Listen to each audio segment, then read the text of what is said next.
Cruzando as Conversas. Oferecimento Galeazzi Sul. Há 40 anos a evolução dos metais. Associação dos Oficiais da Brigada Militar. Defendendo quem protege você. O Badesul valoriza você. Valoriza o Rio Grande. Conte sempre com o Badesul. E Porto Color. Boa noite. Num dia de Grenal histórico, né? Afinal de contas, Grêmio e Internacional realizam o primeiro jogo entre ambos. Ou é o segundo, Rivalinho? Riva, é o segundo jogo ou o primeiro jogo do Grêmio e do Inter na Libertadores? É o segundo, mas é histórico, porque é o segundo jogo na Libertadores. Então nós valorizamos muito a audiência de todos, porque eu sei que também tem um contingente de pessoas que não torcem para nenhum dos dois times. E certamente são esses que hoje estão nos assistindo. E tem muita gente que se interessa sobre os momentos do país e nós vamos repercutir aqui hoje com força. Nós vamos falar sobre a fala do Bolsonaro na Assembleia Geral da ONU, que repercutiu muito. Vamos falar da vinda do Mike Pompeo, que é o secretário de Estado dos Estados Unidos. Deu polêmica com a questão da Venezuela. Nós vamos falar da pesquisa eleitoral que saiu, aliás, nós vamos abrir o programa falando disso. Pesquisa eleitoral aqui para Porto Alegre, do Big Data, mostrando a Manuela Dávila na frente. Você é convidado para acompanhar. Assista ao nosso programa, porque hoje está com muito conteúdo bom. O Cruzando as Conversas, você sabe, pode ser assistido pelos canais 24 e 524 da Claro Net TV. Também pelas redes sociais, @RDCTV Digital. Não deixe de mandar a sua mensagem. Participe no Facebook, no Twitter, no Instagram, no YouTube. Compartilhe, curta, mande a sua participação, ela é muito importante para todos nós. O nosso programa é um oferecimento da Associação dos Oficiais da Brigada Militar e do Corpo de Bombeiros, defendendo quem protege você. Galeazzi Sul, meu colarinho aqui estava, ó. Galeazzi Sul, há 40 anos, a evolução dos metais. Porto Color, soluções gráficas. A Porto Color, atendendo através do WhatsApp, tem os serviços da Porto Color na sua casa. E Badesul. O Badesul valoriza você, valoriza o Rio Grande. Conte sempre com o Badesul. Vou começar falando da pesquisa que saiu hoje, do IDEA Big Data. A produção preparou para nós a estimativa, os percentuais aí, e nós agradecemos aí a Melanie Rupental, que fez, né, um pouquinho antes do programa ir para o ar. Então vocês podem notar, né, que o resultado está aí na tela. Manuela Dávila com 21%, José Fortunati com 11%, Nelson Marquesan com 10%, Sebastião Melo com 10%, Juliana Brizola 4%, Fernanda Melchiona 3%, Walter Nagelstein 3%, Gustavo Paim 2%, João Derli, Júlio Flores, Montserrat Martins, todos com 1%, Luiz Delaver Martins 0%, Rodrigo Maroni 0%, branco ou nulo 15% e não sabe, não opinou, sem resposta 18%. Então tá aí a pesquisa do IDEA Big Data. Essa pesquisa é a pesquisa do cenário estimulado. O cenário estimulado é quando existe a opção dada pela pesquisa, quer dizer, entre estes candidatos você escolhe votar em quem, tá? Não é a espontânea. A espontânea, ela é um levantamento em que o eleitor escolhe um candidato sem que seja apresentado a ele um número, uma quantidade de nomes, os nomes, uma lista de nomes. E aqui nós estamos falando de um cenário já com os candidatos pré-determinados. Então, a Mel preparou o gráfico com base nesse número, mas eu quero colocar aqui o número da espontânea. Por quê? Porque a espontânea, ela revela uma intenção de voto mais certa. O entrevistador vai lá e pergunta: você pretende votar em quem? Aí você fala: eu vou votar no João das Couves, ou vou votar na Maria das Flores. Então, é um cenário em que mostra uma predisposição, tá? Então, vamos lá. A Manuela fica com 8%. Atrás dela, Marquesan com 5%, Sebastião Melo, 2%, José Fortunati, 2%. Fecham a lista dos candidatos. 3% escolheram outros nomes. Brancos ou nulos foram 17%, e daí vejam, 63% não sabem ou não quiseram responder. Então, esse é um cenário com base na espontânea que é muito liquefeito. É um cenário que pode mudar a qualquer tempo. A eleição, o período da campanha em si não começou, as convenções terminaram agora. E teve muita gente se questionando se os números aqui, eles são verossímeis, se eles são reais. Mas notem, eles fazem sentido. Eles fazem sentido. Fazem sentido por quê? Vamos pegar, eu gostaria que a Melanie deixasse na tela a pesquisa. Eu vou fazer uma leitura da pesquisa rápida e a análise da pesquisa é possível de se fazer sem cair em nenhum tipo de irregularidade eleitoral, tá? Vamos pegar aí, vocês podem notar os números, tá? A Manuela Dávila aparece com 21%, ela lidera. A Manuela Dávila, ela parece que conseguiu, nesse primeiro cenário, fazer uso do nome dela, que foi candidata a vice-presidente na chapa do Haddad, do recall dela, e, obviamente, por ser uma figura do eleitorado de esquerda mais latente, ela capitalizou aquele terço do eleitorado que constitui-se no terço dos eleitores de esquerda, que é um eleitorado clássico no Brasil inteiro. Os candidatos de centro e de direita, eles estão fracionados em várias candidaturas, né? O José Fortunati, o Marquesan e o Sebastião Melo. Mais o Walter Nagelstein, o Gustavo Paim, o João Derli, né? E as outras candidatas de esquerda são quem? São a Juliana Brizola e a Fernanda Melchiona. Se somar o percentual da Manuela Dávila mais o da Fernanda Melchiona e o da Juliana Brizola, tu vai ter aí 30%, praticamente, que é o terço do eleitorado de esquerda. Se tu somar os números dos candidatos de centro e de direita, vai chegar a um número próximo, né? E ali você tem a margem dos brancos e nulos, que também sempre é muito elevada. Então, é uma leitura muito factível, ainda mais num cenário onde você tem tantas candidaturas, né? Você tem tantas candidaturas, são muitos números. Então, é um cenário variável, mas a ideia Big Data parece capturar, né, a multiplicidade de direções que o eleitorado vai ter numa disputa como essa. E me parece, aqui é um chutômetro, mas que fique registrado, é um chutômetro, que a diferença do segundo colocado, independente de quem seja, ela vai ser mínima. Um desses nomes aí, certamente, eu não sei qual, um desses nomes me parece assegurado no segundo turno. O segundo nome vai ter, para mim, pela leitura que eu estou fazendo, vai ter uma diferença muito pequena em relação ao terceiro. A conferir. Tá bem? É isto. Muito bem, nós vamos falar sobre relações internacionais. Essa semana foi movimentada. O presidente Jair Bolsonaro falou na 75ª Conferência das Nações Unidas. E a Melanie Rupental preparou uma matéria sobre a reação às declarações do presidente da República. Melanie. Ao marcar 75 anos, a Organização das Nações Unidas, a ONU, promoveu uma Assembleia Geral diferente, com discursos virtuais e uma sala em sua grande parte esvaziada. São medidas de segurança sanitária adotadas devido à pandemia do novo coronavírus. Diversos chefes de Estado gravaram os discursos transmitidos pelo evento para o mundo. O presidente Jair Bolsonaro foi o primeiro a falar na convenção.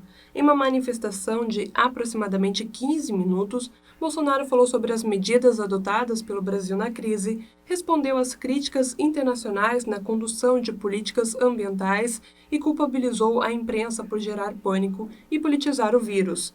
As falas do presidente geraram reações imediatas. Organizações não governamentais que lutam pela defesa do meio ambiente, como o Greenpeace e o Observatório do Clima, condenaram o discurso do presidente Bolsonaro, alegando que o líder brasileiro voltou a minimizar a crise ambiental que assola o país. As entidades afirmaram que Bolsonaro envergonhou mais uma vez o Brasil perante a ONU e taxaram o discurso de delirante, constrangedor, negacionista, irresponsável e infundado. Em nota, a Associação Brasileira de Imprensa, a ABI, também criticou o presidente Jair Bolsonaro pelo conteúdo da sua fala. Segundo a ABI, Bolsonaro mentiu e contribuiu para que o Brasil caminhe para se tornar uma pária internacional. E continua: o presidente responsabilizou índios e caboclos pelos incêndios na Amazônia e no Pantanal, que alcançam níveis nunca antes vistos no país. Todas as investigações, inclusive de órgãos oficiais, indicam que fazendeiros estão na origem das queimadas. Apesar dessas repercussões, o discurso de Bolsonaro desse ano foi considerado mais moderado do que o feito na Assembleia do ano passado, primeira participação de Bolsonaro, e onde ele teceu uma série de críticas à esquerda, ao regime venezuelano e às instituições internacionais como a própria ONU. Para falar sobre esse assunto, eu convidei na edição de hoje do nosso programa o consultor em relações internacionais e professor César Redel, que está aqui no estúdio comigo. César, bem-vindo, boa noite. Boa noite, Macalossi, boa noite aos telespectadores da RDC TV. É um prazer enorme estar aqui novamente nos estúdios da RDC para a gente falar um pouquinho sobre geopolítica. Muito bem, e também quem participa do nosso programa é o Mário Machado, que é mestre em desenvolvimento econômico. Mário, bem-vindo, boa noite. Boa noite, Guilherme, boa noite, companheiros de mesa e todos os nossos telespectadores aí pelo Brasil todo e pelo do Sul em especial. Muito bem, na última vez que nós discutimos política externa aqui no Brasil, tanto o César quanto o Mário estavam presentes, eu resolvi repetir a dobradinha porque o programa foi extremamente produtivo e rendeu bons comentários. E achei que casava falar de novo sobre esse assunto pelo volume de situações que aconteceram recentemente e externei o convite para ambos e felizmente ambos podiam no mesmo dia. Vamos começar então falando sobre a repercussão geral das falas do presidente. Depois a Melanie separou para nós trechos específicos, a gente pode entrar nos trechos e comentando trecho a trecho, mas eu queria uma visão global antes. Depois a gente vamos pormenorizar depois cada fala e vamos pegar o contexto global da manifestação do presidente Jair Bolsonaro. César Redel.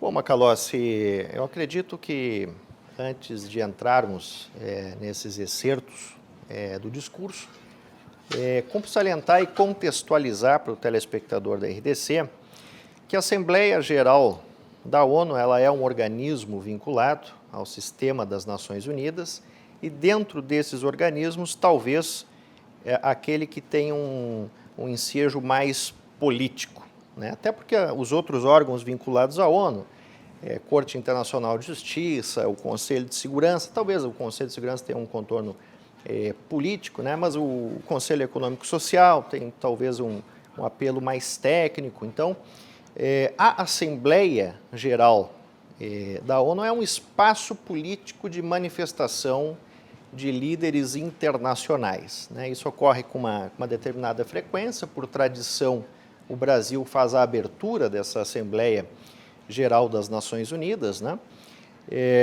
Então, cumpre dizer aqui o seguinte, não adianta também nós esperarmos que as manifestações sejam discursos parecidos como o de Churchill, por exemplo, ou que Oswaldo Aranha fosse ressuscitar e fazer um discurso à sua altura, né? Nós temos exatamente a limitação de alguns líderes internacionais. Ali ninguém é Cícero. Ninguém é Cícero. A limitação, né, dos líderes internacionais, elas repercutem diretamente nas manifestações que eles fazem nesses fóruns, né? Então, assim, não esperemos também muito, né? A grande dificuldade que eu vejo no contexto geral, Macalossi, é quando nós mesclamos o populismo com a política externa. E aqui eu trago uma definição de populismo de dois estudiosos do tema, Mood e Kaltwasser, que definiram o populismo como uma espécie de uma ideologia de baixa intensidade que acaba dividindo a sociedade em duas partes. Uma seria o povo puro, né, entre aspas, e a outra uma elite, digamos assim, inclinada para questões escusas, né? Quando nós isolamos essa variável de um povo puro, né, e um líder que se comunica e diz o seguinte, somente eu consigo dialogar com esta variável de povo, né, e quando eu pego esta concepção e trago para a política externa, eu crio uma série de dificuldades de entendimento de qual é a estratégia, de qual é o objetivo da política externa brasileira.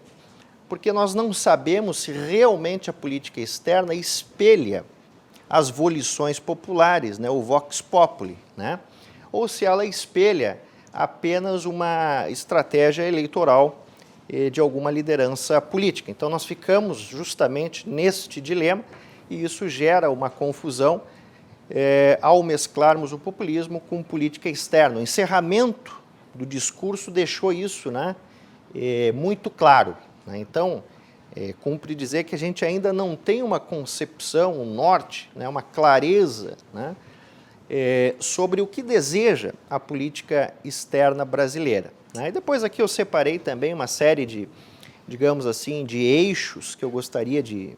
Acho que a Melanie vai passar as partes e nós podemos comentar. Então, cumpre também trazer para o telespectador da RDC TV uma diferença muito clara no discurso do Bolsonaro e do Trump, né?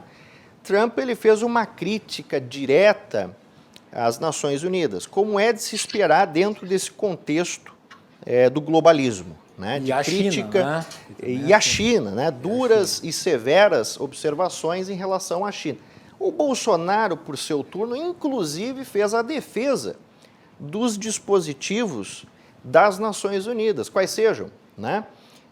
A própria Convenção do Direito do Mar, a defesa da Carta das Nações Unidas. Então, se esperava do Bolsonaro uma crítica a essas instituições e a estes dispositivos, e ele justamente no seu discurso, ao evocá-las, faz uma defesa premente do sistema ONU e da Convenção do Direito para o Mar, quando ele toca na questão da Venezuela, que é um imbróglio, né, jurídico do direito internacional, muito interessante para a gente também conversar mais adiante, né? E eu gostaria agora das impressões do professor Mário Machado. Professor, e aí? Obrigado, Guilherme. Eu tive impressões muito semelhantes à do professor Redel, principalmente no termo do populismo aplicado à política externa. Nós saímos já de 2 discursos na ONU, onde nós não temos clareza do que é compreendido pelo governo de turno, do que seja o objetivo, o interesse nacional. Ainda que o interesse nacional seja quimérico, teoricamente falando, ele seja composto por várias camadas de interesse que vão se sobrepondo, né? Na disputa democrática, é óbvio, a gente saiu sem saber qual é o grande plano do Brasil. Se antes a gente tinha um grande plano que parecia utópico, mas pelo menos existia, que era o plano da conquista da cadeira do Conselho de Segurança, de influir no sistema internacional e na formulação da decisão. Agora nós não temos nenhuma vez foi retratado o tema de governança global. Aliás, o único tema dos grandes temas internacionais que foi tratado foi a OMC e a sua reforma e avanço, e mesmo assim de maneira quase protocolar.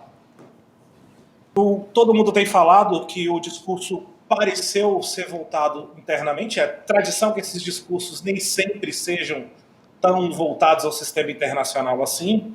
Muitos dos líderes aproveitam a ONU como um palco para reforçar a política interna, e aí você e o professor tocaram muito bem no discurso do Trump nesse sentido, e do próprio premier chinês, o Xi Jinping, também foi nesse sentido de reforçar laços. Mas a gente vê que mesmo nos momentos em que ele reforçou a ONU, como o professor bem colocou, com o tão complicado direito do mar, foi baseado nas aspirações da sua base. Porque qualquer revogação desse direito do mar ataca todo o projeto de Amazônia Azul que a Marinha do Brasil construiu com tanto cuidado ao longo de décadas. Muito bem, César. Suas observações aí sobre a fala do professor Mário. Sim, eu acho que coaduno em grande parte com aquilo que nós trouxemos, na verdade. Só me permite um ponto aqui, por favor, que me ocorreu, o professor Mário mencionou sobre o uso dos discursos na ONU, né? Eu lembro até da Dilma Rousseff, que fizeram uma montagem pavorosa da Dilma Rousseff falando, ou foi do Lula falando, e daí editaram para a reação da plateia aplaudindo, e era uma outra pessoa que tinha discursado a reação, porque nós sabemos, o Brasil abre, vamos lá, aquela história, o Brasil está abrindo a 75ª Convenção das Nações Unidas, Assembleia Geral das Nações Unidas. Não é porque o Brasil tem essa importância para abrir. O Brasil abre por uma tradição de abrir, porque na primeira foi o Brasil que abriu, e daí se criou uma tradição, o Brasil sempre é o primeiro a falar. Em geral, o discurso agora tem essa questão das queimadas aí, que movimenta o mundo inteiro. Mas, em geral, o Brasil é um país que não é o país centralizador dos debates internacionais, né? E então, é por isso que o Mário aponta muito bem, quando esses discursos vêm à tona, a não ser, por exemplo, o Trump, que agora está em campanha para a reeleição dos Estados Unidos, daí ele usa o discurso na ONU como uma espécie de reposicionamento ou reafirmação de valores das suas bandeiras partidárias. Como não é o caso do Brasil, como o Bolsonaro não está oficialmente, ele está extraoficialmente, mas ele não está oficialmente em campanha, ele está usando esse espaço, sim, inclusive para, no plano internacional, bater naqueles a quem ele atribui uma conspiração contra os interesses nacionais. E aqui eu acho que é importante destacar, eu vou cimentar essa pimenta aqui na nossa conversa. A visão que o Bolsonaro externalizou no discurso e em outras oportunidades, né, leva àquela velha ideia, que é compartilhada pelos militares, ou pelo menos por um setor influente dos militares, de que a região amazônica e a região do Pantanal são riquezas naturais que o Brasil tem, que por obrigação internacional que foi imposta ao país, nós não podemos explorar e nós deveríamos explorar. E deveríamos explorar porque é ali que está a riqueza guardada que não nos permite o desenvolvimento. Quer dizer, nós temos que explorar a Amazônia, nós temos que explorar o Pantanal para nós nos tornarmos um país desenvolvido. Isso é uma corrente de pensamento que existe no Brasil e está associada a setores nacionalistas, que tem ligação com as Forças Armadas, inclusive. E tem um livro que eu recomendo muito, que é a biografia do Bolsonaro, escrita pelo grande jornalista Luiz Macluf Carvalho, se chama O Capitão. Recomendo, comprem esse livro. Que fala sobre isso, e ali fica muito claro essa visão. E essa visão foi externalizada no discurso do presidente nas Nações Unidas e nas manifestações do presidente em outras muitas ocasiões, inclusive naquela vexatória com o Al Gore, né, que ele nem sabia quem era o Al Gore, aí o Al Gore foi falar com ele, e daí ele disse que ele gostaria de explorar a Amazônia junto com os americanos, nem sabia que o Al Gore é um militante ambientalista radical. Enfim, foi ridículo, mas ali ele manifesta essa ideia que eu estou mencionando aqui. Então eu gostaria que vocês comentassem isso. César. Na verdade, Macalossi, eu até nem sei mais o que é tanto conspiração ou não nessa relação China e Estados Unidos. A gente vê que há, de fato, uma tensão muito forte. Nós tivemos a possibilidade de trazer aqui para o teu programa alguns marcadores geopolíticos dessa relação tensa, que era a questão do 5G, do Mar do Sul da China, que é uma questão hoje premente da geopolítica, a própria inteligência internacional e espionagem também é um tema, e a gente também percebe aqui no próprio Brasil, né, as duas embaixadas, as duas representações diplomáticas, né, Estados Unidos e China, com abordagens até bem exóticas, né, dentro da diplomacia, então isso revela bastante essa tensão. Agora, alguns pontos do discurso do Bolsonaro chamam a atenção, assim, uma certa curiosidade, às vezes alguma incongruência, né? Um deles é a questão da OCDE. Hoje, talvez, um dos grandes objetivos da política externa brasileira, em que pese essa indefinição estratégica, seja o pleito à OCDE, que é a Organização para a Cooperação e o Desenvolvimento Econômico. Ou seja, à medida que o Brasil, no discurso do Bolsonaro, compromete-se com os requisitos exigidos, né, para a entrada na OCDE, parece esquecer das políticas públicas que a OCDE recomendou aos seus países membros quando do surgimento do Covid-19, da pandemia, né? As recomendações da OCDE eram muito claras, se dividiam em duas. Por exemplo, testagem massiva e a questão do distanciamento social, né? O Brasil, por seu turno, percorre uma via que representa a completa antítese deste processo. Então, isso é uma incongruência no discurso do Bolsonaro, na medida que está pleiteando a entrada na OCDE, nem está preocupado com aqueles ditames básicos, né, que a OCDE, como organização, emana, inclusive em relação à pandemia. Também me chamou a atenção, né, que até quero ouvir o Mário também nesse aspecto, a própria defesa ou trazer ao discurso a questão das opacas, né, que é a zona de paz e cooperação do Atlântico Sul, que foi desenhada ainda lá na década de 80 no governo Sarney, né, e, digamos assim, foi a pedra angular da política externa do Lula, da Dilma, né, quando eles defendiam aquela política externa no eixo Sul-Sul, né, se enfocava muito essa questão das opacas. Então, o Bolsonaro, no seu discurso, também traz esse dispositivo, que é um dispositivo antigo, né, da cooperação do Atlântico, né. Então, isso são duas curiosidades, né, e de fato trazem alguma incongruência no discurso. Outra coisa que também faltou foi um pouco de pragmatismo nas relações comerciais, né. Se tocou muito en passant no assunto do acordo Mercosul, União Europeia, não deu abertura maior, né, para se tratar de outros acordos que estão avançando, ou do próprio desejo de acordos bilaterais e estratégicos com outros países, com outros blocos comerciais, ao mesmo tempo que os nossos empresários, né, estão sedentos aí nesta retomada da pandemia, no sentido de poder comercializar de forma pragmática com vários países, levando os seus produtos, e isso também vale para o nosso estado do Rio Grande do Sul. Então, essas são pequenas incongruências. Eu acredito que o discurso... Quanto a esse apontamento aí das riquezas naturais e da exploração da Amazônia como uma linha de pensamento já...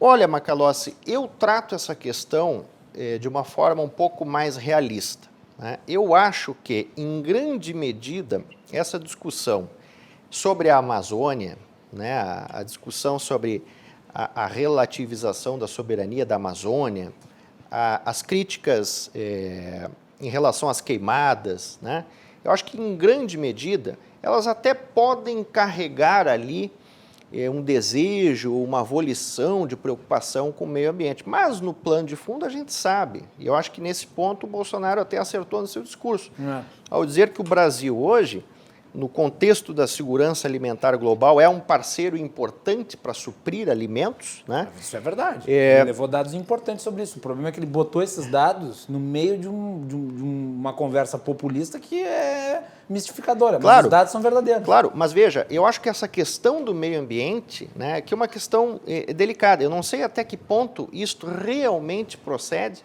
ou, no plano de fundo, o interesse e o lobby dos produtores rurais europeus, que é muito forte, a gente sabe disso, é verdade, não seja o real motivo de tomar esta posição crítica em relação ao Brasil, até porque o Brasil não consiga fornecer alimentos para esses países. Na França, o lobby, né, dos produtores rurais, ele é muito enfático, ele é forte, né? Então, eu acho que há uma questão muito delicada envolvendo essas críticas em relação ao meio ambiente, às queimadas, né? A gente não sabe até que ponto realmente são, digamos assim, estão preocupadas, né, com o ecossistema ou com a Amazônia. Acho que o plano de fundo comercial e realista por detrás disso deve ser aventado. E eu acho também que assim, o Bolsonaro ele traz algumas incongruências, mas traz também alguns pontos positivos. A própria questão do 5G, que a gente vai abordar mais adiante, me parece ali um ponto muito importante do discurso do Bolsonaro, né? Ele está dizendo mais ou menos o seguinte: nós não vamos, a nossa inclinação não é negociar ou entregar as frequências do 5G num certame vindouro a uma ditadura comunista, né? Nós queremos fazer isso e negociar isso com uma democracia, como o caso dos Estados Unidos, né? Muito bem. Professor Mário, sua avaliação sobre tudo isso que eu e o César falamos. Então, sobre a questão ecológica, eu tenho um pensamento muito parecido com o do professor, porque a gente, no nosso próprio treinamento de relações internacionais, a gente é treinado a se despir da inocência e olhar para as pessoas pelo seu interesse. E no caso, o Brasil está usando um adágio muito popular no Brasil, ele está juntando a fome com a vontade de comer do protecionista europeu. Ele está dando espaço para que a política protecionista pareça ser moralmente justificada, porque nós não estamos cuidando do nosso meio ambiente da maneira que nós deveríamos estar cuidando. E nós temos uma responsabilidade com a Amazônia, e inclusive de desenvolver a Amazônia. E é desenvolver a Amazônia a partir de ideias modernas e ideias não exploradoras no sentido tradicional, destruidor de natureza. Então nós temos ali uma oportunidade de fechar a janela de desenvolvimento, de pular uma etapa e começar em outra. Mas nós não temos discutido isso, nós estamos discutindo sempre atrasado uma grande discussão nacional. E talvez esse seja o grande mérito político do presidente, que consegue controlar muito bem o que nós debatemos no país, centralizado na agenda que ele propõe. E ele controlando essa agenda, ele se torna cada vez mais central na tudo. Então é muito interessante essa maneira como ele coloca politicamente. Voltando para a nossa cena, que é a política externa, a zona de paz me surpreendeu, porque fazia tempo, acho que o professor vai até rir, que eu acho que a zona de paz não aparece em artigos acadêmicos ou monografias com uma certa frequência. Já deve ter aí para a base de uns 10 anos que ninguém se ocupa dela. Ela ficou lá quietinha, porque o Atlântico Sul perdeu grande influência mundial do comércio com a virada para a Ásia. Mas ali tem alguma coisa de política sul-sul que talvez seja uma recalibração importante, se acontecer, se sair da esfera do discurso. Nós ampliamos muito nossa musculatura diplomática no hemisfério sul, na África principalmente, mas nós não temos ganhos de comércio, ganhos de influência. Talvez uma estratégia bem desenvolvida aí possa resolver.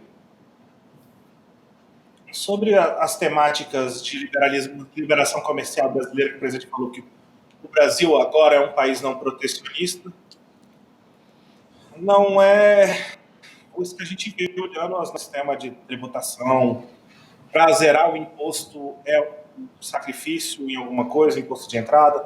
Nós temos barreiras internas, nós temos uma realidade também que é preciso fazer parte do debate das grandes tecnologias, o grande jogo global. Nós temos um contexto em que o Brasil está perdendo complexidade econômica, está perdendo produção de ponta, que precisa desse mercado europeu, tanto quanto a nossa produção agrícola.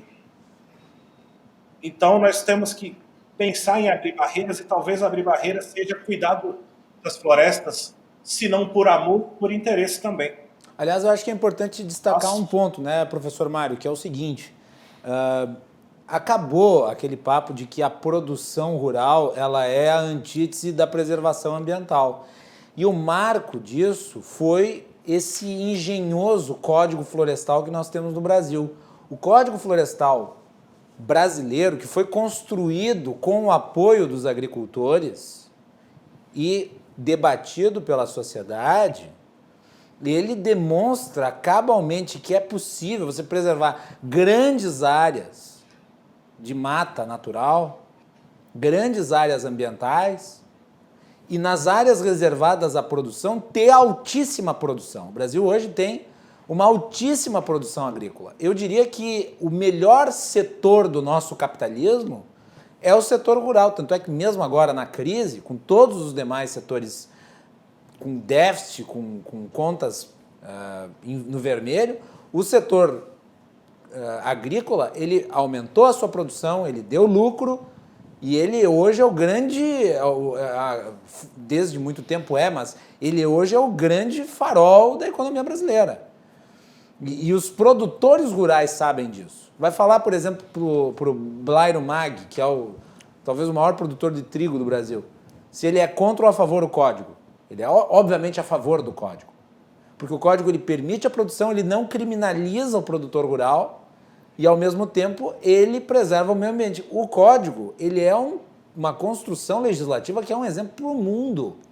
O mundo deveria se inspirar no código o Código Florestal brasileiro, que foi, aliás, isso é importante destacar, foi combatido pelos radicais ambientalistas na época. Eu lembro da militância da Marina Silva contra o Código Florestal, dizendo que o Código Florestal era um horror. A Cátia Abreu, que fez um grande trabalho como presidente da CNA, foi apelidada de Miss Motosserra. Um absurdo, né? E agora, curiosamente, tem muita gente que era contra o Código defendendo o Código. Então, eu acho que o presidente, e esse é um ponto que o César traz e que agora o Mário também menciona, o presidente ele vem com informações relativas à produção agrícola e à extraordinária legislação brasileira que preserva o meio ambiente, mas infelizmente ele desperdiça esses números positivos que serviriam até mesmo para combater as críticas que vêm sendo feitas ao país, com uma forma mais efetiva. Ele coloca isso no meio de um discurso que tem muita mistificação ideológica e que está corrompido por esse populismo que foi mencionado aqui. Devolvo para o Mário. Exatamente. Esse debate interno fulguroso que temos no Brasil, poderoso e que vem crescendo, ele está sendo carregado para a nossa inserção internacional de uma maneira muito complexa, porque o Brasil poderia se defender muito bem de certas acusações com isso. Nós temos produtividade por hectare crescente durante muitas décadas. Isso quer dizer que nós estamos produzindo mais, como você bem colocou, ocupando o mesmo espaço de terra. Isso é importante. Isso é importante. Isso é uma tecnologia que pode ser exportada em forma de serviços.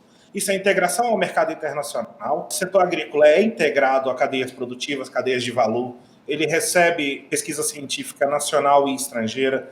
Ele tem investimentos diretos, investimento em transporte, infraestrutura. Tudo isso feito porque é eficiente. Poderia ser até um modelo para nos inspirar. Só que ele é gasto, como você coloca, essa munição é gasta numa batalha de palavras. Por exemplo, com atores internacionais, que eu não consigo conceber um presidente bater boca com um ator, mas enfim. Pois é, né? Com o Leonardo DiCaprio, para ser mais específico. Bem, nós vamos fazer intervalo e nós voltamos na sequência, porque nós vamos trazer as falas do presidente e vamos analisar elas. Fiquem ligados, o Cruzando as Conversas está debatendo a participação do Brasil na Assembleia Geral das Nações Unidas, a fala do presidente Jair Bolsonaro.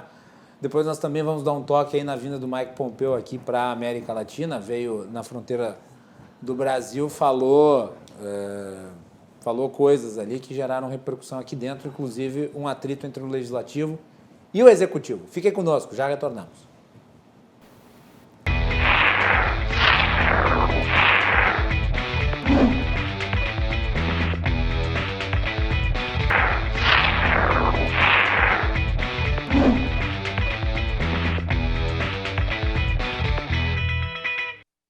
Nós estamos de volta aqui no Cruzando as Conversas e o nosso programa é um oferecimento, como você já sabe, da Associação dos Oficiais da Brigada Militar, defendendo quem protege você. Galeazzi Sul, há 40 anos, a evolução dos metais. Portocolor, soluções gráficas. A Portocolor atende através do WhatsApp. Tem os serviços da Portocolor na sua casa. E Badesul Desenvolvimento. Badesul valoriza você, valoriza o Rio Grande do Sul. Conte sempre com o Badesul.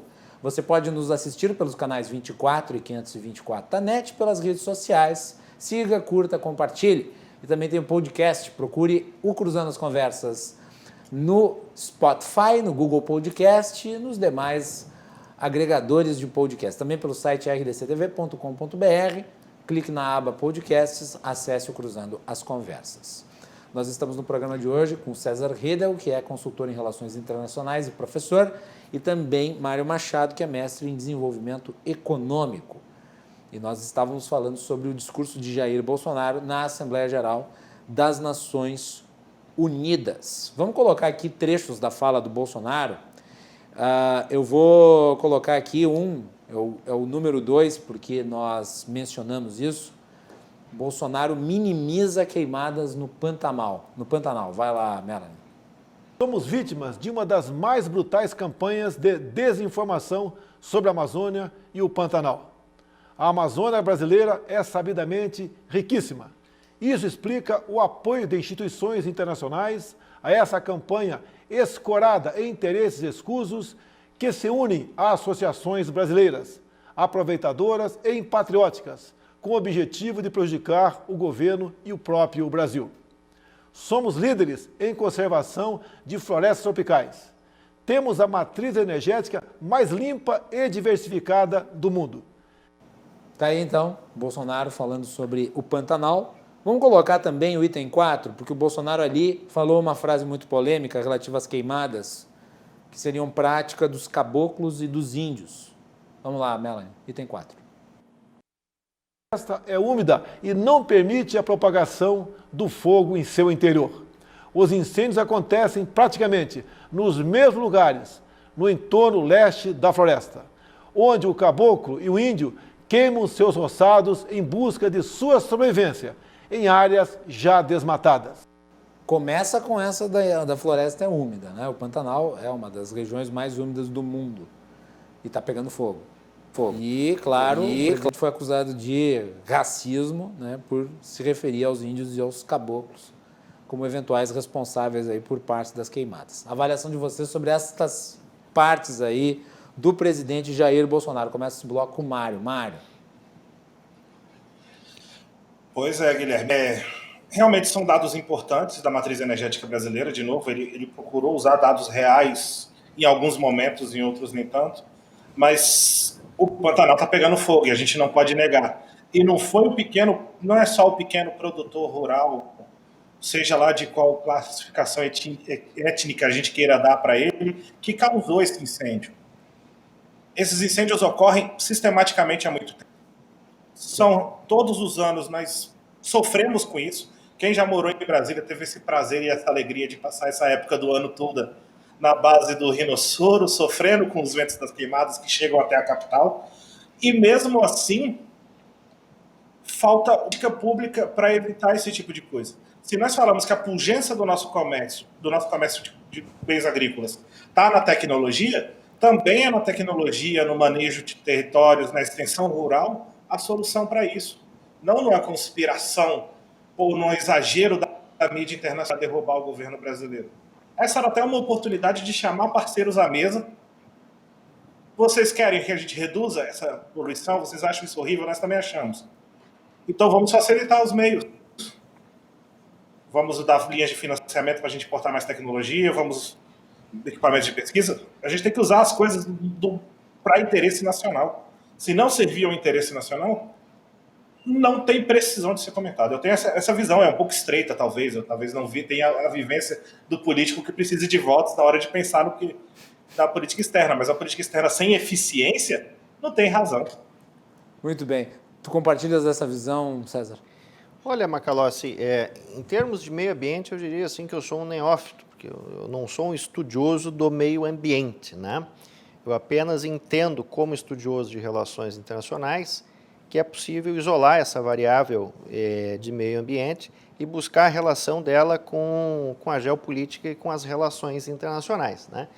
Como eu afirmava anteriormente, isso aqui é uma clara conexão, né, entre a questão do meio ambiente, eu diria até como uma cortina de fumaça em alguns momentos, porque o que realmente está prevalecendo, né, no fundo desta questão toda é a relação, a intrincada relação comercial. É o lobby dos produtores rurais europeus que não querem permitir um avanço significativo na possibilidade do Brasil em fornecer alimentos, né, para países que não apenas dependem, mas também acabam importando os nossos commodities agrícolas. Então eu vejo, né, em grande medida, em que pese essa realidade que nós temos doméstica no Brasil, coligada com efeitos da natureza, realmente geram estes eventos de queimadas, né?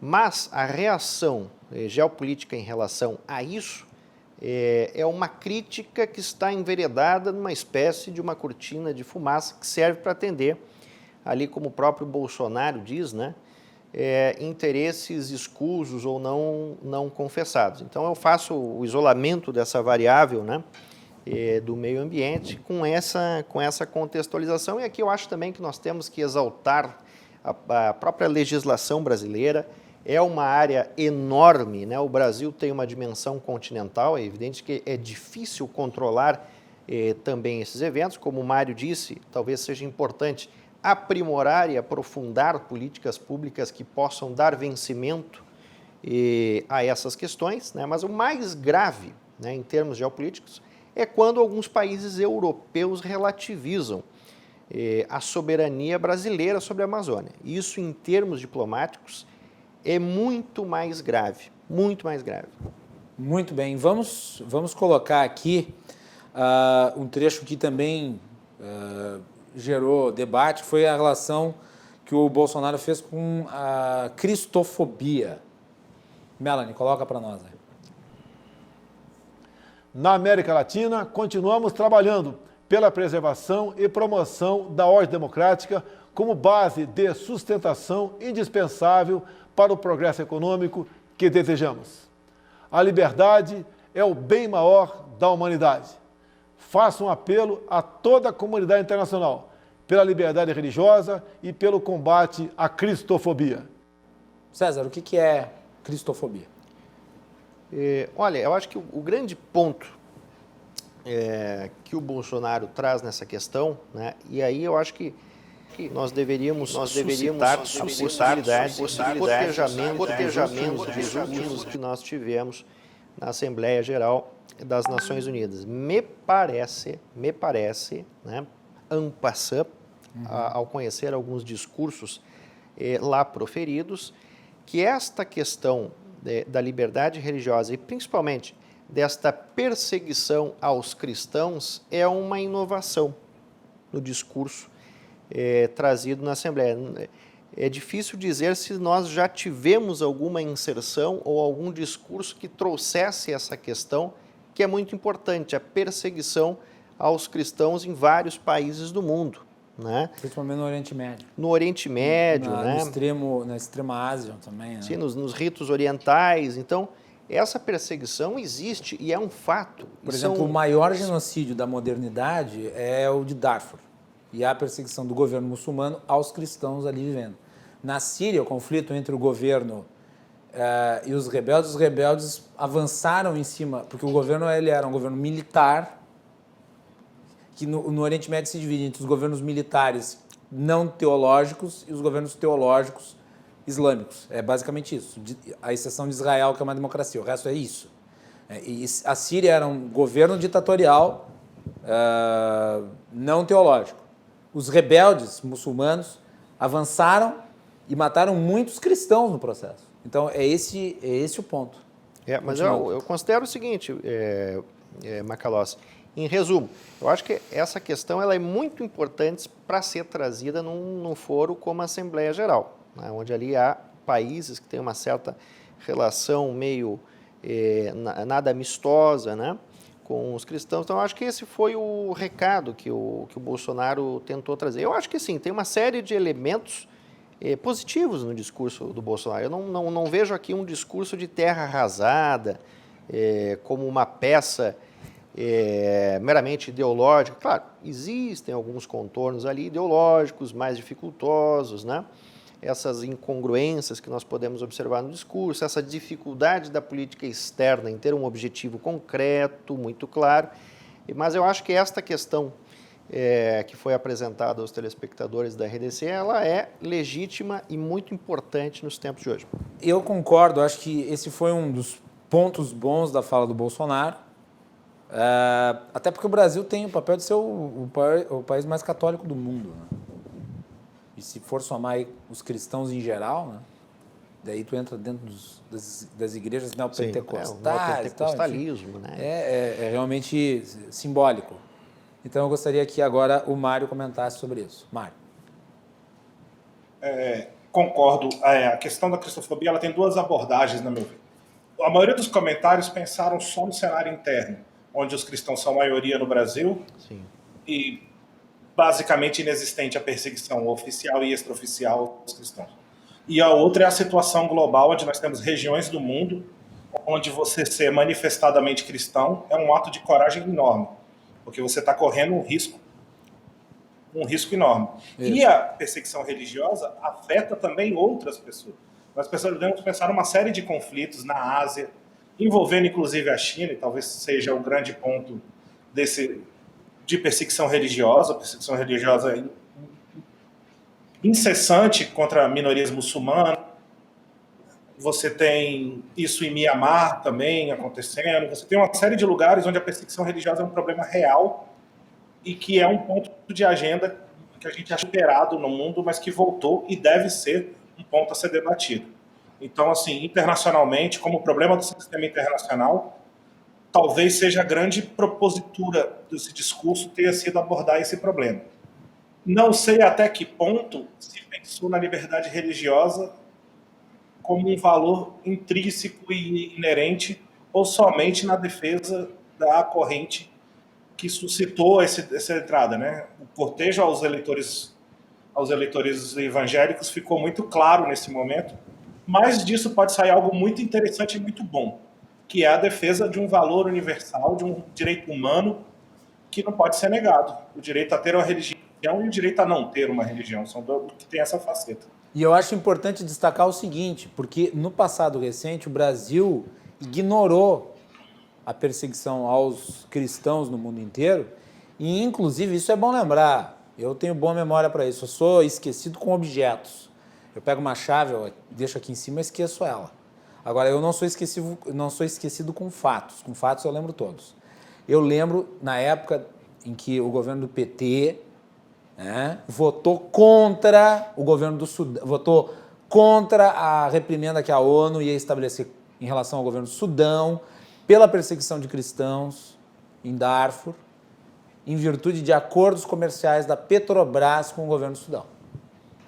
Isso tem que ser lembrado. Que bom que mudou a perspectiva, pelo menos nisso. Mário.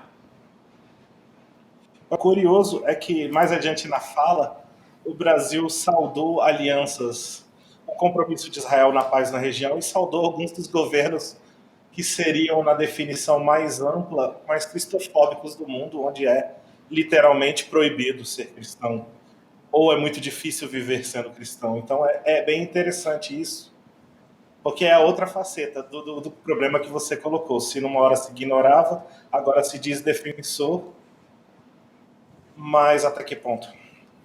Tudo bem que uma política externa moral também, teoricamente falando, o professor está aí do lado para dizer, não seja o melhor dos mundos, né? Uma política externa moral demais nos coloca em rumos muito perigosos, mas algum equilíbrio é preciso haver. Por exemplo, eu acho que um dos erros dos neoconservadores nos Estados Unidos é, na ideia deles de exportar a democracia, mexerem com a estabilidade de certos países que têm uma cultura ligada à ideia de autoritarismo. A própria intervenção dos Estados Unidos durante o período da Primavera Árabe, sob condução do Obama, foi desastrosa. Quer dizer, jogou muitos países que estavam pacificados numa posição anti-americana. O próprio Egito. O Egito tinha o ditador Mubarak, que caiu por conta, né, da chamada Primavera Árabe, que, na minha opinião, foi o inverno árabe. O governo americano apoiou. Aí, quem ascendeu? Grupos radicais islâmicos anti-americanos. Depois os militares tiveram que dar outro golpe e agora os militares estão no poder de novo. E o Egito deixou de ser um problema, pelo menos não é mais um problema, quase foi. Nós podemos citar a Síria, que o governo americano ajudou lá os revolucionários no início, depois se deu conta do que era. Na Líbia, a mesma coisa. Vamos lá, até os Estados Unidos, durante o governo Bush, cometeu, hoje eu faço essa análise, eu faço essa meia-culpa. Na época, eu achei que era adequado invadir o Iraque. E hoje eu faço a meia-culpa, foi um erro invadir o Iraque. Porque tu invadiu o Iraque, tu destituiu o governo de Saddam Hussein, eu não estou aqui passando pano para o Saddam Hussein, né, mas tu transformou o Iraque num país com um governo fraco, porque a democracia precisa de uma cultura. Ela precisa de uma cultura democrática, instituições são criadas ao longo do tempo, elas não são implantadas de maneira artificial. E o que aconteceu? O regime iraniano, que é muito forte na região, transformou o Iraque num campo de treino de terrorista. Então, é isso, um erro estratégico. Então, eu concordo com essa análise. A política ela tem que ser pragmática. acima de tudo, pragmática. Tem que se ter, obviamente, valores, mas não se pode assumir que os valores vão superar os interesses, e os interesses, obviamente, mexem com questões como essa. E nós vamos falar agora da Venezuela, que eu acho que é importante. O Bolsonaro mencionou, aliás, a Venezuela, não vou botar no ar aqui porque eu quero entrar direto no assunto, mas ele mencionou o episódio do petróleo. E daí nós tivemos a situação aí do Mike Pompeo, que é o secretário de Estado e veio aqui para o Brasil. E quando ele esteve aqui no Brasil, Mike Pompeo fez declarações em relação à Venezuela e houve um conflito entre o Executivo e o Legislativo, porque o Bolsonaro e a sua equipe do Ministério das Relações Exteriores defendeu o Mike Pompeo, a Câmara dos Deputados, liderada pelo Rodrigo Maia, atacou o Mike Pompeo e disse que as declarações dele feriam a soberania nacional. Eu queria a avaliação de vocês em relação a essa situação Brasil, Estados Unidos e Venezuela. Vai lá, César. A questão da Venezuela, Macalossi, ela traz um imbróglio do ponto de vista jurídico, né, do direito internacional público bem acentuado, né? Lá em 2019, né, esse vazamento de óleo, não se sabe ao certo onde, né, esse óleo foi vazado, o que sabe, pelo menos algumas instituições chegaram à conclusão de que esse óleo era de origem venezuelana, a própria Petrobras, né, fez essa investigação, né? Agora, o que nós temos aí em relação à Venezuela é um caso bem emblemático. Por quê? Porque este óleo, né, chegou no mar territorial brasileiro, né? Hoje a convenção que nós temos aí, né, as convenções internacionais, elas estabelecem que da costa do Brasil, 12 milhas náuticas representam o nosso mar territorial, onde nós temos soberania exclusiva, é território brasileiro, né? Avançando estas 12 milhas náuticas para 200 milhas náuticas, nós temos essa zona de exploração econômica exclusiva, né, onde o Brasil possui recursos naturais, pode explorá-los, né, mas esta área não é considerada como mar territorial brasileiro. Esta poluição, né, esse óleo chegou, então, no mar territorial brasileiro. Agora, no discurso do Bolsonaro, ele traz ali uma indicação bem severa, né? Ele faz ali uma imputação criminal. É claro que dentro desse contexto do vazamento de óleo, nós temos uma imputação civil e uma imputação criminal. E a gente, dentro desta questão criminal, deveria se investigar se houve dolo, se houve culpa, né? Isso cabe aos dispositivos que hoje nós temos no direito internacional, nas relações internacionais, que é principalmente a Convenção do Direito do Mar e a Convenção do Vazamento de Óleo, que é de 69. Ela traz lá uma série de questões que aponta, né, quem é o responsável nesse tipo de vazamento. Primeiro, tem que saber o seguinte, né, há uma responsabilidade solidária, por exemplo, do armador. Há uma responsabilidade solidária do próprio capitão do navio. Há uma responsabilidade solidária de quem comprou esse óleo. Há uma responsabilidade de quem enviou esse óleo, né?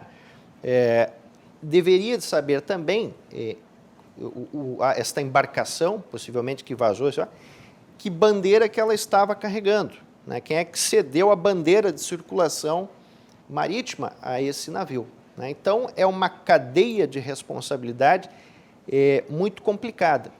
Soma-se a isso, Macalossi, uma questão que gera também uma dúvida, uma incógnita, porque nós temos o cenário na Venezuela que é o seguinte: tudo bem, o Bolsonaro quer imputar este crime à Venezuela, sim, mas quem responderá por esse crime? Vejam bem, hoje nós temos o cenário seguinte na Venezuela: nós temos um presidente autoproclamado, né, seguindo o dispositivo constitucional venezuelano, portanto, me parece legítimo, em que pese as instituições e os regimes jurídicos sejam frágeis na Venezuela, e até porque vários países reconhecem o próprio Juan Guaidó como presidente da Venezuela. Então, seria responsabilizado o Juan Guaidó ou o Maduro? Né? É uma questão que se abre a partir da lente do direito internacional público. A mim se responsabilizaria o de facto. Pois é, né? Mas aí as convenções... Para mim, aquele que controla a máquina responsável por ter feito... Em termos políticos, concordo e estou fechado contigo. Né? Até porque tem que se responsabilizar uma ditadura, como é a do Maduro. Mas agora, a partir desses imbrólios jurídicos e das convenções, abre-se margem para a dúvida em quem recai esta imputação. Isso gera, né, uma certa incógnita. No passo que o governo brasileiro apoia, né, explicitamente o Juan Guaidó, assim como vários outros países reconhecem, né? O Juan Guaidó conseguiu levar esse reconhecimento internacional para o seu momento político. É claro que a gente não sabe, as eleições ainda em dezembro, as eleições parlamentares, o próprio movimento do Capriles, né? Parece que está um pouco deixando um pouco mais fraca a questão do Guaidó e os movimentos políticos que ele está fazendo. Então, é uma questão para ser observada, né? Do ponto, agora, essa questão que você coloca também da visita do secretário de Estado americano, mas eu não vejo essa questão, eu não vejo aí um gravame diplomático. Me parece que houve por parte do legislativo brasileiro, né, uma ingerência num tema que me pareceu indevida. Tudo bem, nós sabemos que os Estados Unidos está entrando num processo de campanha eleitoral, das eleições, mas é natural que, dada a relação que nós estabelecemos com um player como os Estados Unidos, que já é uma relação histórica, né, nós temos uma relação bilateral muito importante com os Estados Unidos, claro que ela teve um decréscimo em alguns governos e ela agora começa a ter a importância que sempre teve. Não, eu não vejo essa visita, portanto, essa passagem, né, que ele passou em outros países aqui latino-americanos, essa passagem do Pompeu no Brasil. Eu vejo como uma relação amistosa, é uma relação com a representação americana, com o secretário Pompeu. Não vejo aí algo que caracterize como um incidente, né, um incidente diplomático. Ele estava de passagem, o ministro de Relações Exteriores manteve uma conversa sobre a Venezuela, que já é uma posição sabidamente clara por parte dos Estados Unidos, e o Brasil também vem adotando essa posição, que começou lá com a questão da cláusula democrática do Mercosul, né? E vem trazendo e possui uma visão assertiva em relação a esse aspecto, né, com a Venezuela. Mário, sua avaliação. O Brasil, nessa questão da Venezuela, rompeu uma tradição antiga de tentar se manter neutro, oferecer bons ofícios, mas, na verdade, já era clara a posição do governo. Isso é das poucas posições claríssimas do governo, que é a sua posição de pressão forte para que o governo venezuelano cesse de ser estruturado da maneira que é, colocando em termos menos complicados, é a saída de Maduro, porque o Brasil não reconhece ele como legítimo de seu povo. Os comentários do Pompeu, ainda que não causem maiores agravanços, desculpem, né, que sejam piores, assim como disse o professor, os comentários do Pompeu têm o problema de terem sido feitos aqui, que dá a impressão que o Brasil concorda com qualquer tipo de ação mais bélica, veemente nas fronteiras. Eu ia colocar veemente para não dizer bélica, mas talvez não seja interessante. Mário, o nosso ministro das Relações Exteriores, uma vez recente, aí, disse que o Brasil poderia até ajudar num corredor para tropas americanas. E os militantes bolsonaristas ficaram todos muito interessados. Essa gente que a única metralhadora que eles conhecem é de disparar like no Twitter. É fácil mandar os outros para a guerra. Hã? Vai lá. Desculpa. Exatamente. A vida real não é clube de tiro e nem é videogame, né? Um conflito desse traria consequências gravíssimas para o Brasil. Se eles já reclamam, e vamos colocar a base bolsonarista, principalmente no norte, reclama muito do fluxo de imigração e da dificuldade de interiorização disso, se o conflito armado se instala naquela região, o fluxo de imigrantes e de refugiados vai se tornar muito maior do que já é agora. Então esse é um problema. Não interessa ao Brasil que tem uma guerra na sua fronteira. Não interessa de jeito nenhum. Depois que a paz é estabelecida, esse excesso de armas que um conflito desse coloca num país vai ser filtrado via que os criminosos sempre usam e vai parar de novo nas ruas brasileiras. Então é mais armamento barato disponível nas nossas fronteiras. Não é outra coisa que a gente quer. Então, eu acho que nesse caso, oferecer os bons ofícios, fazer pressão econômica, pressão ideológica, tratar exageradamente bem os opositores para mostrar que eles têm interlocução maior do que o atual, fazer de tudo para que motive a base de sustentação do Maduro cair, me parece uma política sensata. Agora, um combate militar, eu acho que nem está nos planos. Eu vou falar que eu não imagino que ninguém no Pentágono esteja pensando seriamente na ideia de invadir mais um país nesse momento. Até porque o Brasil hoje, nessa situação em que se encontra, ir para a guerra, vão fazer o quê? Atacar com cloroquina? Hoje o Exército tem mais reserva de cloroquina do que de munição hoje, né, Mário? Pois é, e pode ser que até o espaço estocar munição parado nos depósitos do Exército, né? E... brincadeiras à parte, os nossos militares hoje estão delicada. negociando cargos com o Centrão, eles estão no governo, eles não estão na caserna. Pois é, e nós temos problemas graves da fronteira que seriam muito perigosos para os nossos militares nessa exposição. Quer dizer, a gente brinca com os militares que estão negociando com o Centrão e tudo, e estão mesmo, mas tem um pessoal de batalhão de fronteira que está passando perigo, que está... E se essa situação estourar, com certeza em cima deles alguma coisa arrebenta. A gente não tem por que pensar nesse tipo de coisa. Quer dizer, a gente tem que se preparar, quem for o planejador, quem prepara os cenários do Exército Brasileiro e da Cruz Vermelha Brasileira, tem que pensar nisso. Mas eu acho que politicamente a gente não tinha que estar dando vazão a esse tipo de fantasia, porque as guerras, e o professor sabe disso que a literatura mostra, começam nas palavras. Elas começam se tornando reais quando a gente começa a falar delas. É isso aí. César. Eu não vejo do ponto de vista geopolítico, né? No momento não há um interesse americano exclusivamente na conjuntura latino-americana. Claro que ela interessa, né? E ela tem uma relação importante na equação. Mas agora nós estamos chegando em novembro, num cenário das eleições americanas, né? Nós temos aí uma série de incógnitas. Me parece que não é um ponto que se levaria a uma tensão muito extrema a ponto de ter algum movimento militar, né?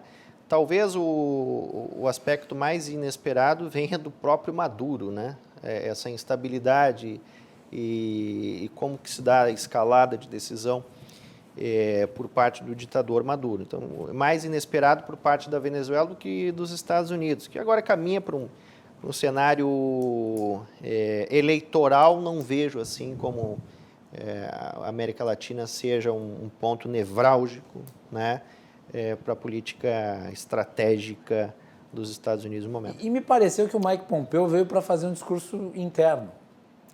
Eu acredito que sim. Eu acho que os Estados Unidos, querendo ou não, ele está numa campanha com certos ideais e enxerga no Brasil, né, a partir dessa relação amistosa, uma possibilidade de conversação sobre esse tema. Eu diria o seguinte, o grande, talvez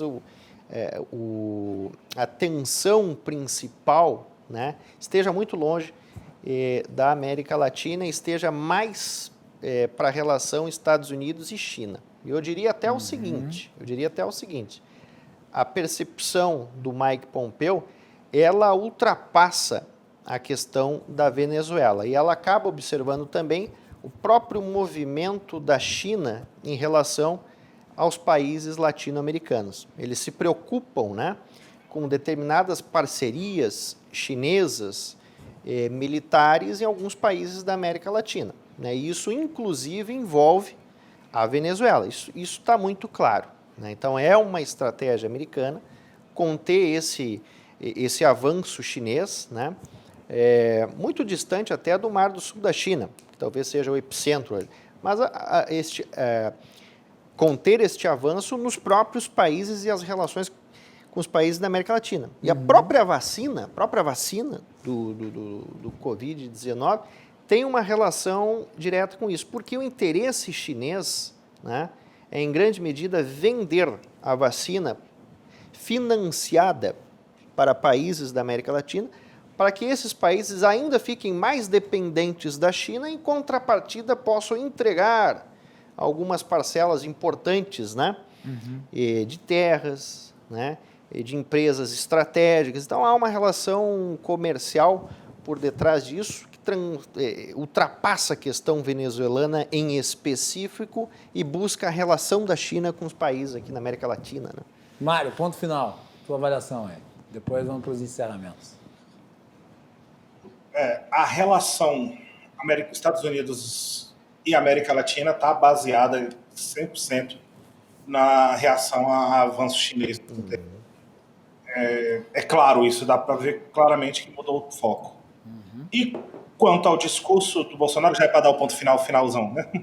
Quanto ao discurso, foi uma grande evolução do primeiro para agora, um pouco mais tranquilo, buscando mais colocar os pontos. Talvez seja mais pressionado pela realidade das ações internacionais. Enfim, foi um momento que se tentou minimizar o impacto, e a gente nem comentou sobre isso, mas se tentou minimizar o desgaste na imagem brasileira, que é o impacto que o Covid tem no nosso país, e a reação a ele, e então focou-se na natureza para não se falar. Muito bem, olha, novamente uma conversa qualificadíssima. Eu não poderia agradecer mais a participação do César e do Mário aqui no nosso programa, sempre um prazer. Eu vou fazer essa dobradinha em muitas situações, porque ganha muito em termos de qualidade de análise o nosso programa, e eu deixo vocês com as suas falas finais. Vou começar pelo Mário. Mário, obrigado. Obrigado, Gui. Obrigado, professor. É sempre um prazer estar com você. Aprender.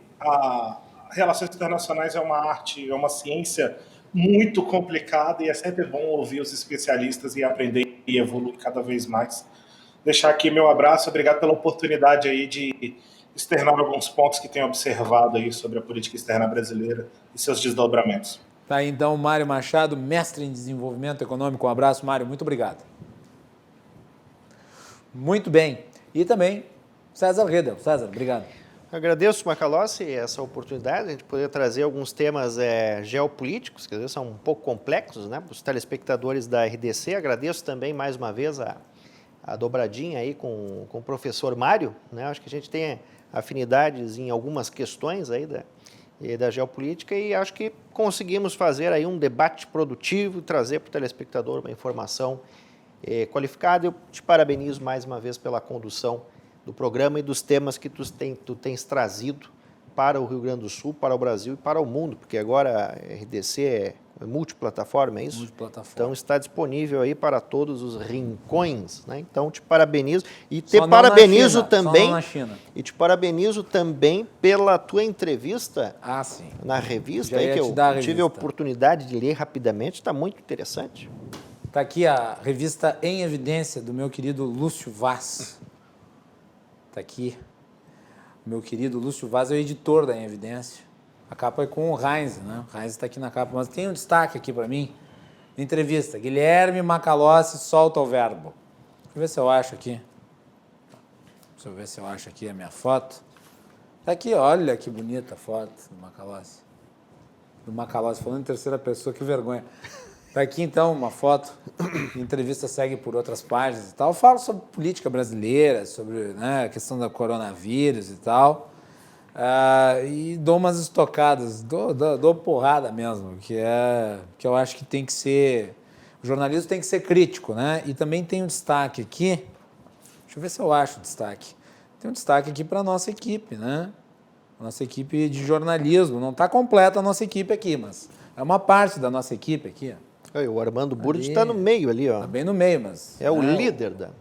Ali tem O Afonso Ritter, eu, a Yasmin Luz, o Armando Burdi, o Cláudio Andrade, a Vitória Carolina, o José Silvas. Faltou a Melanie Rupental, que virá em outra oportunidade. Né? Mas tá aí, então. Lhe deixo de presente. Depois tu lê em casa, tem boas entrevistas. Muito obrigado. Lerei e farei os comentários devidos. Tá bem. É isso. Vamos fazer um intervalo e voltamos na sequência com o Cruzando as Conversas. Próximo bloco, vamos falar com o Carlos Silva, direto de Brasília. Tem 2 temas que eu acho que merecem destaque, né? Em Brasília, hoje, uma situação muito estranha, diria esdrúxula até. Paulo Guedes dando uma coletiva, aí ele é conduzido para fora da coletiva pelo general Ramos e pelo Ricardo Barros. Foi horrível. E no Rio de Janeiro, o Witzel teve o seu processo de impeachment aceito. Foi por unanimidade. Voltamos para comentar isso.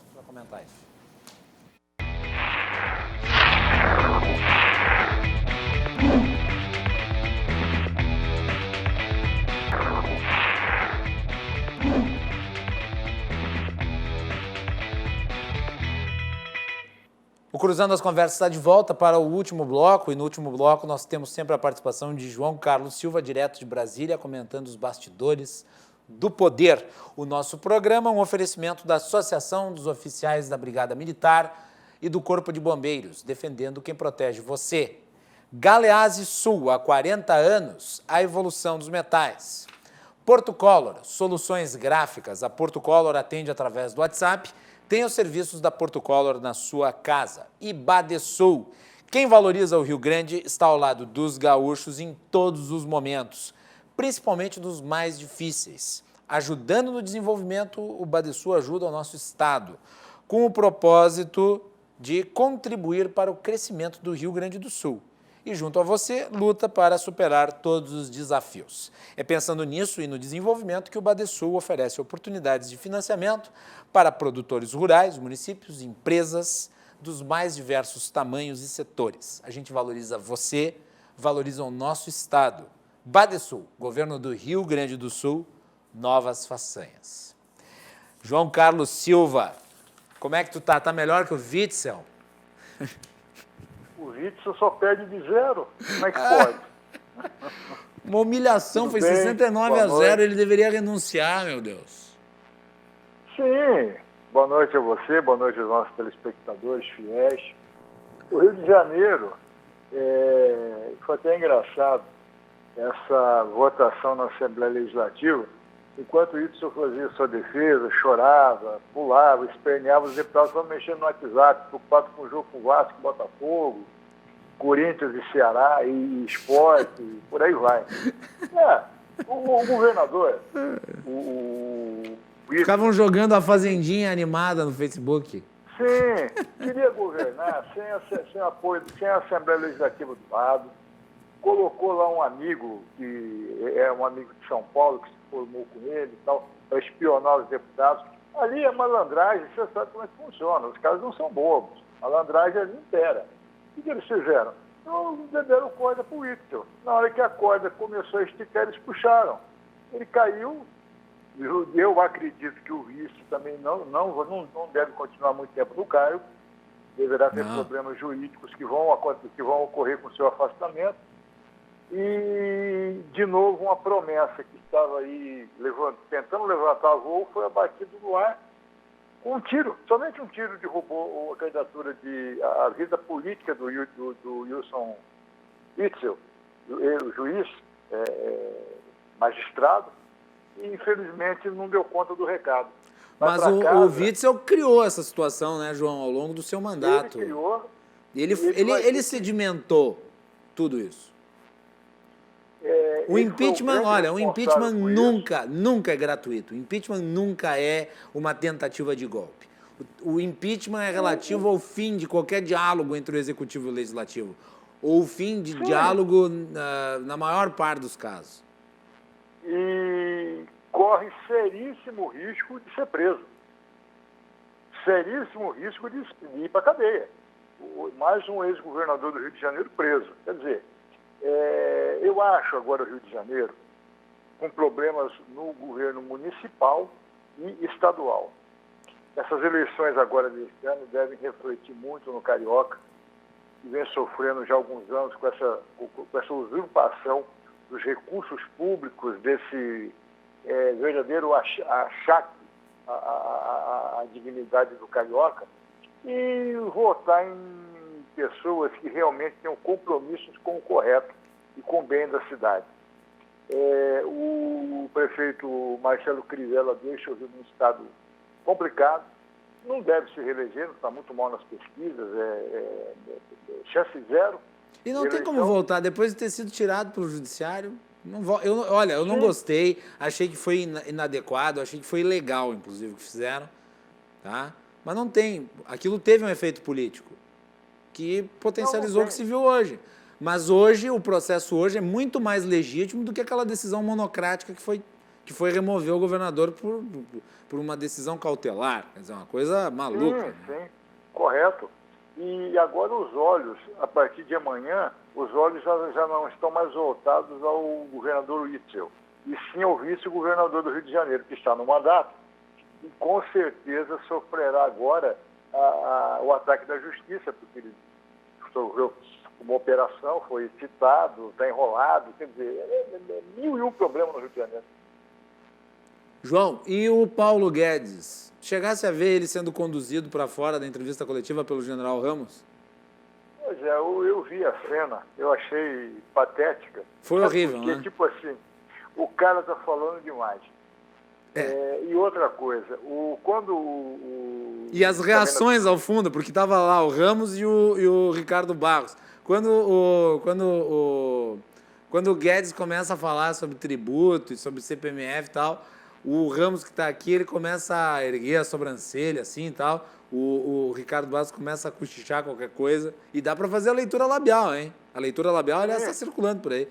E teve uma curiosa também, que enquanto o deputado Ricardo Barros falava para a imprensa, o ministro Paulo Guedes também falava ao fundo, isso mesmo, é isso aí, não vai ter mesmo. Quer dizer, é um verdadeiro papagaio de pirata falante na entrevista, né? Quer dizer, ele acabou atrapalhando o Ricardo Barros, concordando com o que o Ricardo Barros dizia. E a cena onde o ministro Ramos conduz assim, amigavelmente o ministro Paulo Guedes para fora da entrevista, é aquela história, né? Está falando demais, com licença, vamos para casa. Quer dizer que é uma cena realmente relativa ao momento do ministro, né? Porque outrora super-ministro com carta branca, agora precisa de uma babá de coturno, quer dizer, isso que virou o Ramos, uma babá de coturno. E outra coisa, hoje os líderes se reuniram numa videoconferência com os ministros Ramos e Braga Neto para colocar alguns pontos de acordo com essa questão das reformas que estão indo para o Congresso. Hoje à tarde, eu estava ali no Senado, o líder Fernando Bezerra saiu correndo para ir ao encontro no Palácio do Planalto, o ministro e o presidente. O clima nessa questão do Paulo Guedes não está bom. Eles estão tentando fazer alguns ajustes, inclusive o líder Ricardo Barros, nessa entrevista coletiva, que não estava programada, ela foi programada na de última hora, alguém tem que descer para dizer alguma coisa, que desceu o líder Ricardo Barros.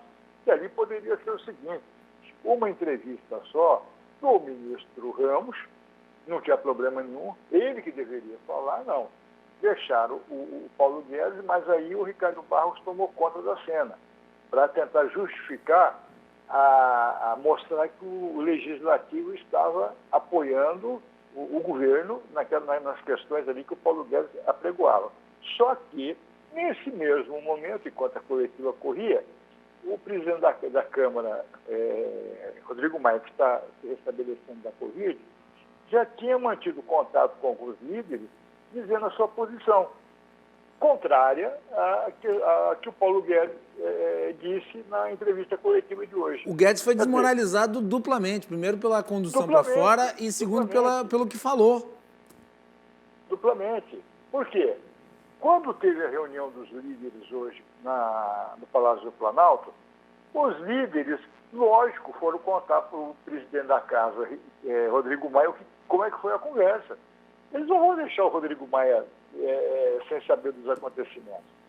Contaram para o Rodrigo Maia como é que foi. O Rodrigo se preparou, acertou com os líderes, conversou com todos eles. E o Ricardo Barros deu a entrevista coletiva já sabendo que o Rodrigo Maia já estava costurando com os líderes e com o alto clero da Câmara a questão da pauta do Guedes, que acabou refletindo hoje dentro do próprio MDB com o Hildo Rocha e o Baleia Rossi.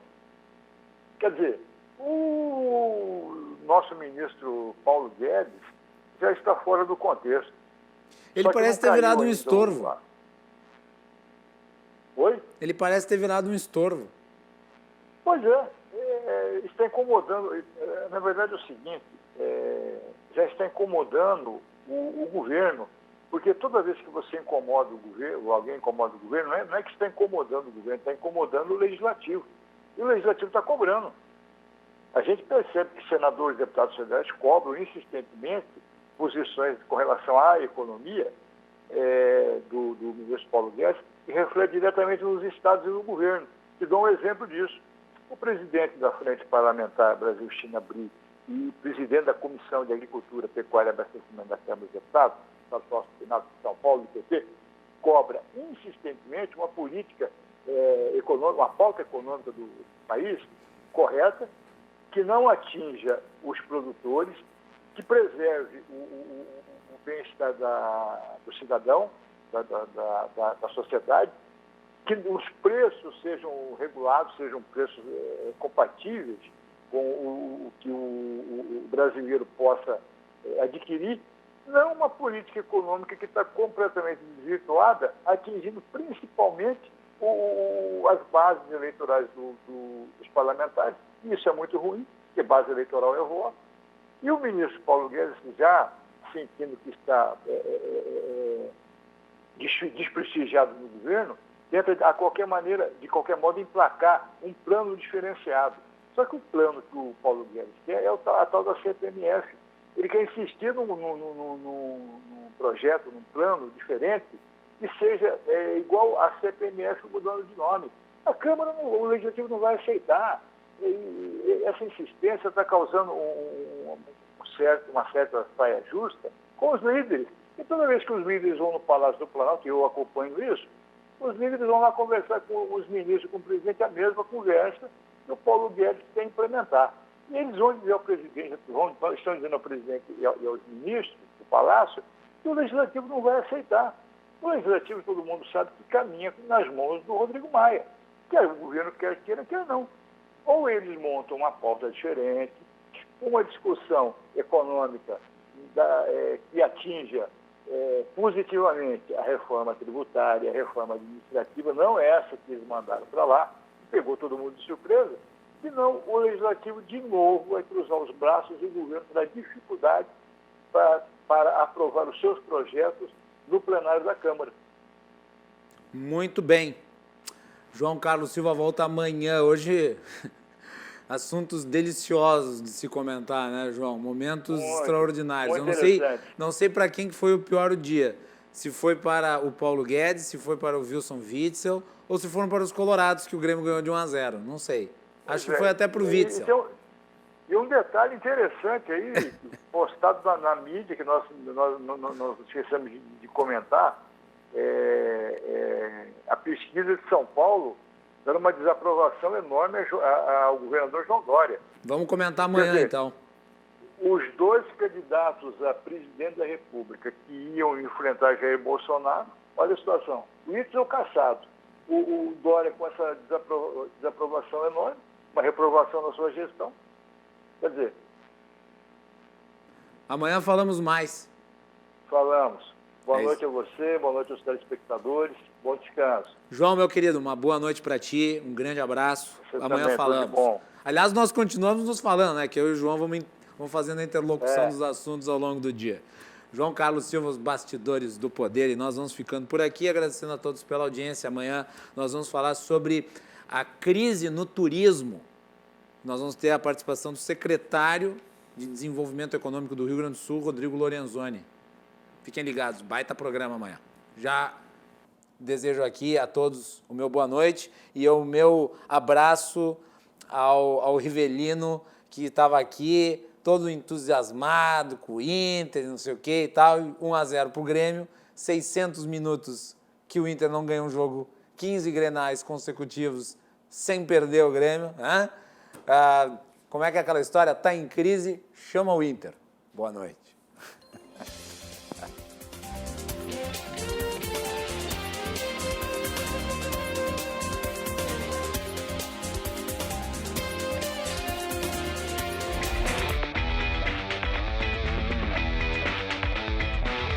Cruzando as conversas. Oferecimento Galeazzi Sul. Há 40 anos a evolução dos metais. Associação dos Oficiais da Brigada Militar. Defendendo quem protege você.